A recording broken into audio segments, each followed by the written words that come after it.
Jesus em pé proclamou em voz alta: se alguém tem sede, venha a mim e beba. Aquele que crê em mim, conforme diz a Escritura, rios de água viva jorrarão do seu interior. Jesus falava do Espírito que deviam receber os que tivessem fé nele, pois ainda não tinha sido dado o Espírito, porque Jesus ainda não tinha sido glorificado. Palavra da salvação.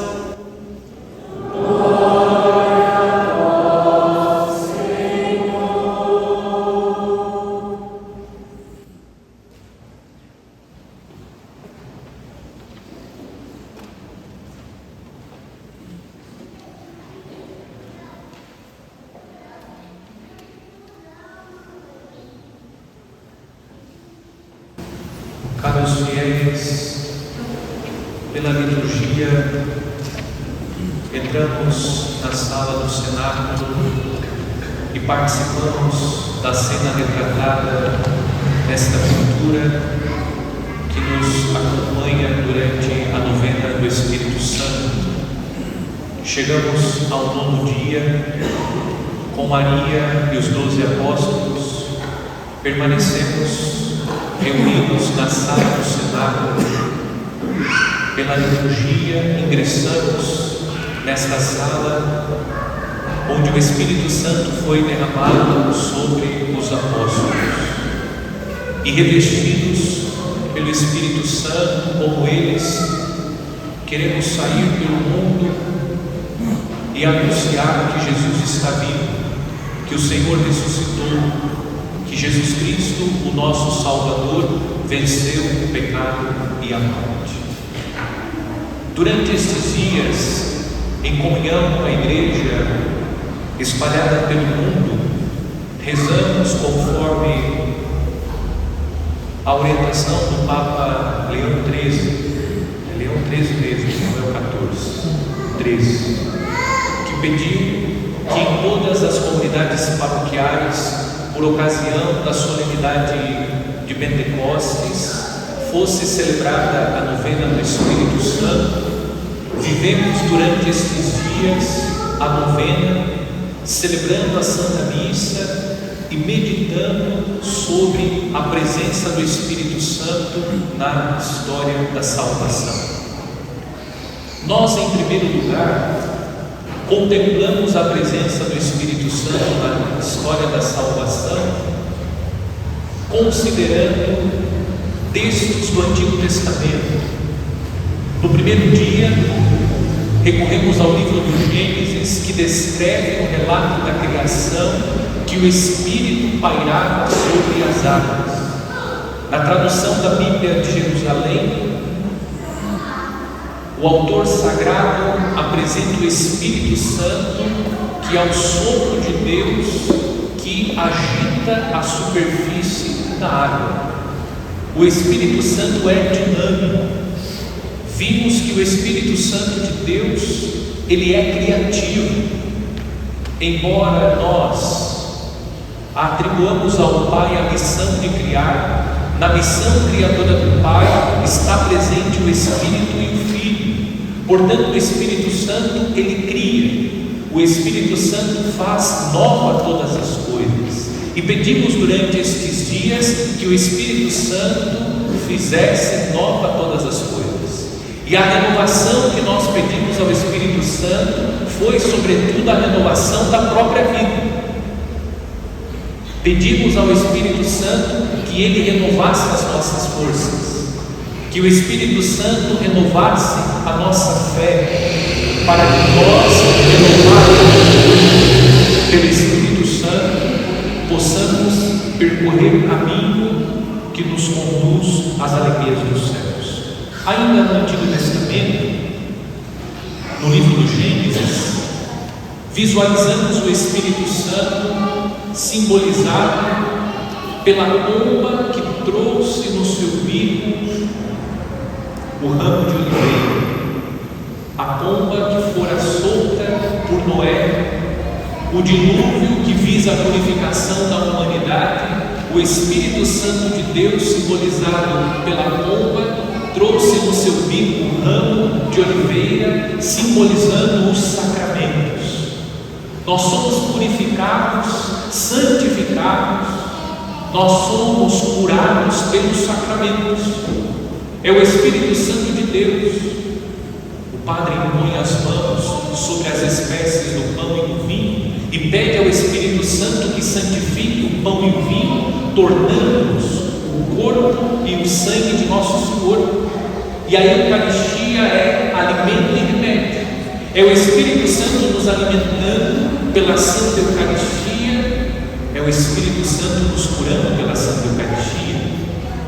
Na celebração do sacramento da confissão, é o Espírito Santo de Deus. Foi o Espírito que foi invocado sobre o sacerdote no dia da sua ordenação.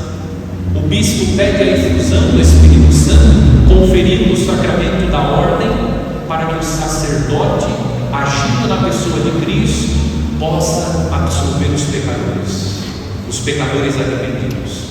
É o Espírito Santo perdoando, é o Espírito Santo nos purificando.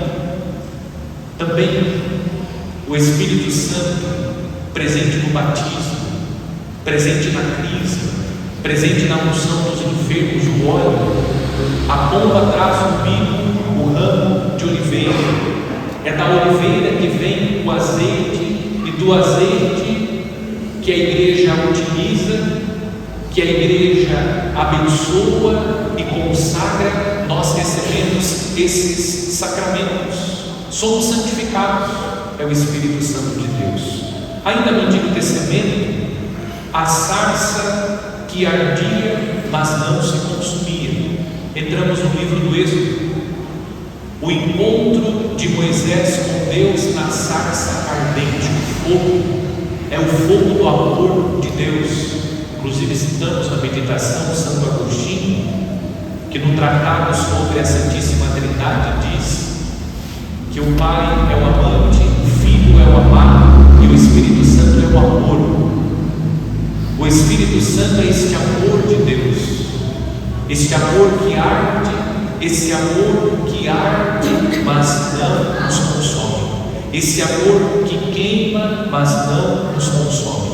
É o Espírito Santo de Deus. E por fim, terminamos a meditação sobre o Espírito Santo no Antigo Testamento, contemplando a presença do Espírito de Deus no murmúrio de uma brisa ligeira que alcançou o profeta Elias no livro dos Reis. Nós meditamos a ação suave e doce do Espírito Santo. Nós meditamos que Deus não faz estardalhaço, Deus não é agressivo, Deus alcança o ser humano com suavidade. Deus vem ao nosso encontro com docilidade. O Espírito Santo de Deus se manifesta na brisa suave, e o profeta fez a experiência do encontro com Deus, que se manifesta silenciosamente. A importância do silêncio para a vida espiritual é fundamental que nós aprendamos a viver o recolhimento, a introspecção, o silêncio. Sem a introspecção, sem o silêncio, temos dificuldade de sentir a presença de Deus. Iniciamos a meditação sobre o Espírito Santo no Novo Testamento, contemplando a cena do Espírito Santo que envolveu a Virgem Maria com sua sombra. E na meditação, nós enfatizamos que o Espírito Santo age mesmo, que o Espírito Santo age, transforma, faz a obra, mas a ação do Espírito Santo exige o assentimento do homem. Se não há da parte da pessoa consentimento, o Espírito Santo não age. Inclusive destacamos que algumas pessoas ficam desanimadas, prostradas, porque estão rezando incessantemente pela conversão de alguém, e essa conversão não acontece. A conversão não acontece não porque a oração é ineficaz, mas talvez porque ainda não houve o consentimento da pessoa. Deus respeita a liberdade da pessoa. Para que o Verbo divino se fizesse carne, foi necessário sim da Virgem Maria, o assentimento, o consentimento da Virgem Maria, para que o Espírito Santo a envolvesse com a sua sombra e o Verbo divino se fizesse carne, viesse habitar entre nós. É preciso consentir ao Espírito Santo, é necessário dar o nosso assentimento, é preciso dizer: seja bem-vindo, Espírito Santo, Ele que já está em nós. É necessário dizer: dirige, guia, conduz a minha vida. Desejo que o Senhor seja o meu mestre interior, aquele que vai conduzir, orientar os meus passos, as minhas ações. Mas nós precisamos dizer, porque Deus não toca na nossa liberdade, nós somos livres. Podemos dizer sim e podemos dizer não ao Espírito Santo. Depois olhamos a presença do Espírito Santo na infância de Jesus, tendo diante dos olhos a cena da presença de Jesus no templo, conversando com os doutores da lei. Os homens ficaram maravilhados com a sabedoria de Jesus. A sabedoria de Jesus revela que Ele é um homem cheio do Espírito Santo, que é o Espírito Santo que conduz a sua vida e missão. E nós pedimos na sexta noite da novena o dom da sabedoria, para que nós possamos apreciar retamente todas as coisas. O que nós pedimos na oração do Espírito Santo é o dom da sabedoria que faz o homem apreciar retamente todas as coisas. O Espírito Santo presente na vida de Jesus, o mesmo Espírito está presente na nossa vida. E no sétimo dia, o batismo e a vida pública de Jesus. A cena do batismo de Jesus, como contemplamos, apresenta a presença do Espírito Santo na sua vida, o Espírito em forma corpórea, como pomba, e a presença do Pai. A presença do Espírito Santo no batismo de Jesus não é para dizer a Jesus que o Espírito Santo está com ele, porque Jesus sabe que o Espírito Santo está com ele, porque Jesus, o Pai e o Espírito Santo são um, eles estão sempre juntos. A presença do Espírito Santo no batismo de Jesus é para indicar que o Espírito Santo que conduziu a vida de Jesus é derramado sobre nós no dia do nosso batismo, porque o batismo que nós recebemos, ele foi instituído no batismo de Jesus. Quando Jesus desceu as águas do Rio Jordão, ele desceu para santificá-las, e santificando as águas do Rio Jordão, Jesus institui o sacramento do batismo, e a presença do Espírito Santo no seu batismo é um sinal que indica que o Espírito Santo está presente no nosso batismo, e que o mesmo Espírito que conduziu a vida e a missão de Jesus quer conduzir a nossa vida. E a presença do Espírito Santo no batismo de Jesus indica que Jesus realiza sua missão em comunhão com o Pai, a voz que saiu da nuvem, e com o Espírito Santo, presente e visto como pomba na cena do batismo. É como nós devemos viver, em comunhão com o Pai, em comunhão com o Filho, em comunhão com o Espírito, e conscientes que o Espírito Santo que conduziu, que guiou a vida e a missão de Jesus, também quer guiar e conduzir a nossa vida, a nossa missão. No oitavo dia, a oração de Jesus foi a oração que nós ouvimos durante esta semana de oração pela unidade dos cristãos, o capítulo 17 do Evangelho de São João. Na oração de Jesus, nós meditamos como precisamos rezar, como o Espírito Santo nos ensina a rezar. Nós precisamos pedir ao Espírito Santo que nos ensine a rezar. Ouvimos há pouco na liturgia da palavra. O Espírito Santo vem em socorro da nossa fraqueza e Ele nos ensina o que nós devemos pedir. Durante a novena nós meditamos que devemos viver a vida segundo o Espírito.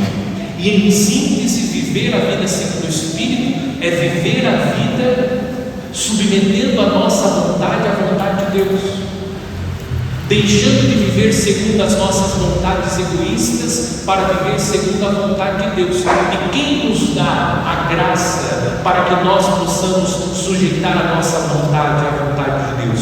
O Espírito Santo, porque Ele nos ensina a rezar e a pedir aquilo que realmente nós precisamos pedir, a bater na porta que nós devemos bater. O Espírito Santo nos ensina a procurar aquilo que nós precisamos encontrar.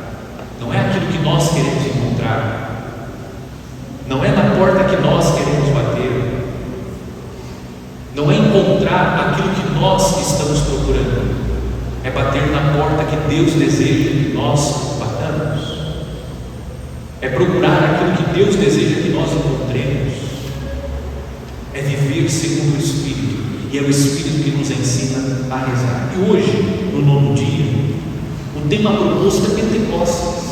E pouco precisamos falar sobre Pentecostes, porque hoje nós estamos vivendo essa graça, nós estamos experimentando essa graça.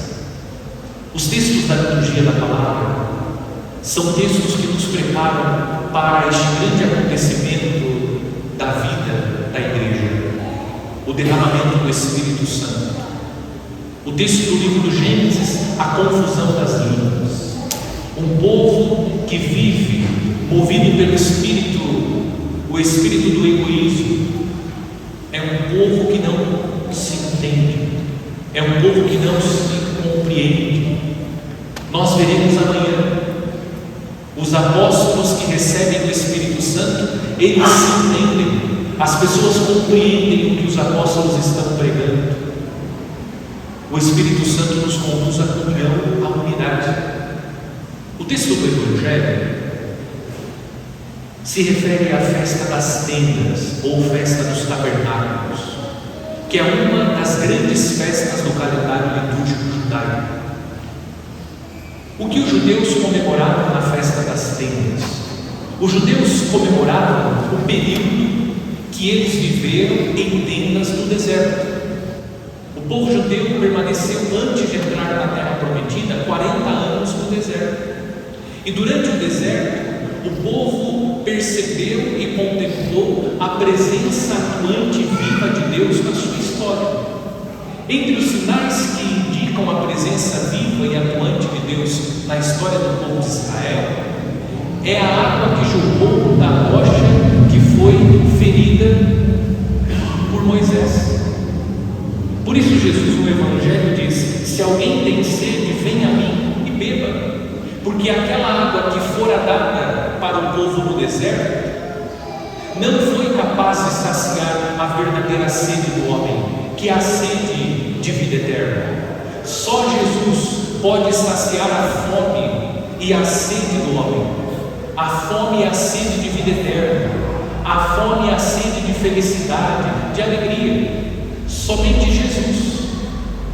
E para que nós possamos chegar e entrar na pátria definitiva, onde gozaremos da felicidade plena, da alegria verdadeira, da paz perene, Jesus diz que dele devemos nos aproximar para receber esta água viva que é o Espírito Santo, porque é o Espírito Santo que vai sustentar o homem que tem as suas fraquezas durante a travessia do deserto, que é esta vida. Sem a assistência de Deus, nós sucumbimos no deserto da vida e não levantamos para entrar na terra prometida. Portanto, hoje, celebrando a vigília de Pentecostes, nos aproximemos de Jesus e peçamos a Ele a água viva que é o Espírito Santo, para que, saciados da nossa sede, as nossas forças se renovem, para que nós continuemos a nossa caminhada pelo deserto, e o deserto desta vida que nós hoje estamos percorrendo, sem o auxílio do Espírito Santo, nós não entraremos na terra prometida. O deserto é uma etapa da história da salvação. Nós estamos vivendo uma etapa da história da nossa salvação. Deus nos fez para a pátria definitiva, e para saciar a nossa sede e renovar com a água viva as nossas forças, Jesus concede a nós o Espírito Santo.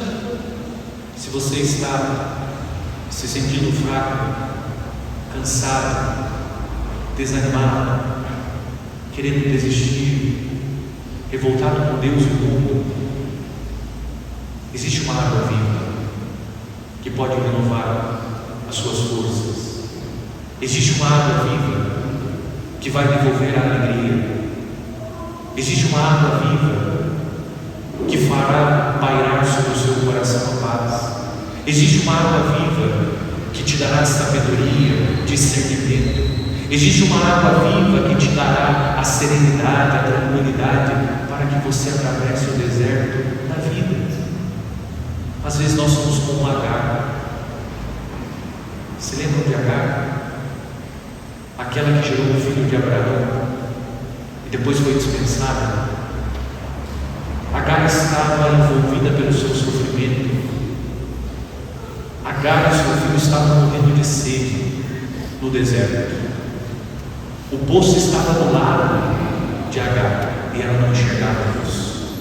Foi necessário que o Senhor enviasse um anjo para dizer: Agar, tem um poço do seu lado, retira a água, sacia sua sede e a sede do seu filho, e vocês não irão morrer no deserto.